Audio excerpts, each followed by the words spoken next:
Welcome back for another episode of A Methodist Moment. This week's episode is actually inspired by a story that a friend of mine shared just this last weekend. We were talking about God's love and about God's provision and how God often surprises us with signs of His love and His grace.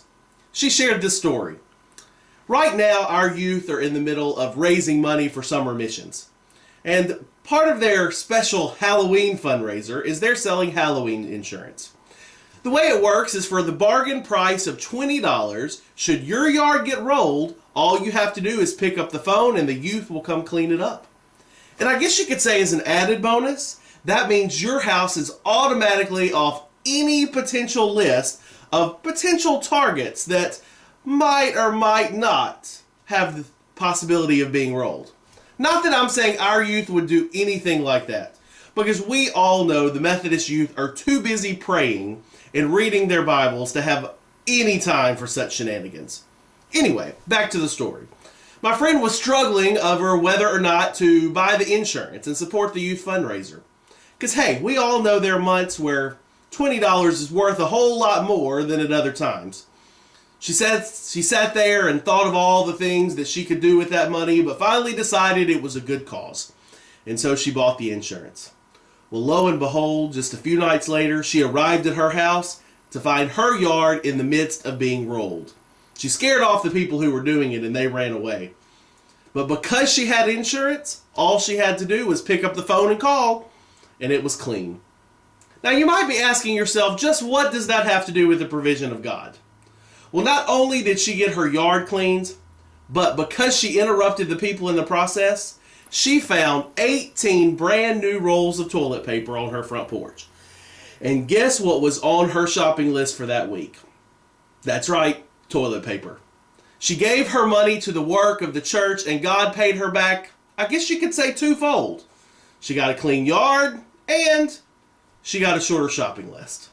Now you may be thinking that's probably the most ridiculous story you've ever heard about God's provision. But I say to you, I think it's pretty amazing.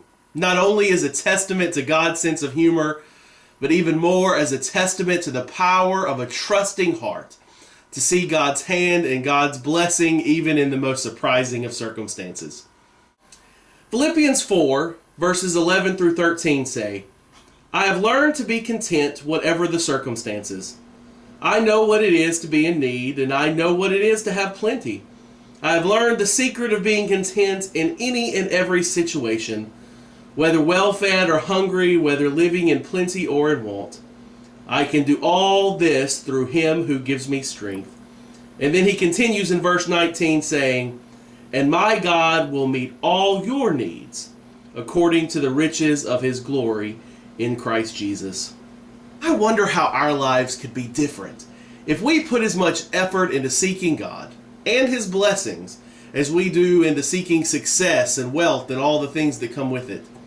As a people of faith, we say that we believe God provides for all of our needs.